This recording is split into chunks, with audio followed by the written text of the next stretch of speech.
Hello. Flex ko lang yung mata ko. Ilang weeks na ba to? Parang 3 weeks lang. Ang bilis. Kaya, wala lang. Trip ko lang. Hindi, ito yung dapat i-flex ko. Kasi, galing akong vacation at kakabalik ko lang mga 2 weeks ago. Diba ang tagal bago nag-video. Bali guys, hindi na pala mahirap ang pagpunta sa Pinas, pag-uwi sa Pinas at saka pagbalik. Pag uwi ng Pinas, all you need to have is yung visa, exit re-entry, tapos yung ticket, syempre, yung passport mo na valid dapat I think at least 6 months siya.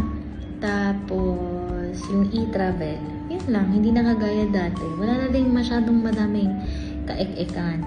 And I suggest sa mga pauwi, experience ko lang dito sa Riyadh is that mag-online check-in kayo.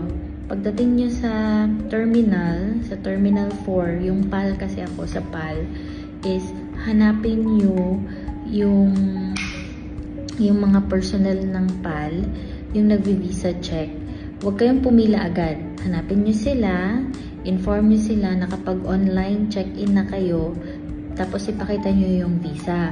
Pag pinakita nyo yung visa, pag natatakan na nila, huwag na kayong pumila doon sa, anong tawag, yung check-in, huwag na doon. Dumiretso kayo doon sa bag drop na section para hindi masyadong mahaba. Sa experience namin kasi hindi mahaba yung bag drop.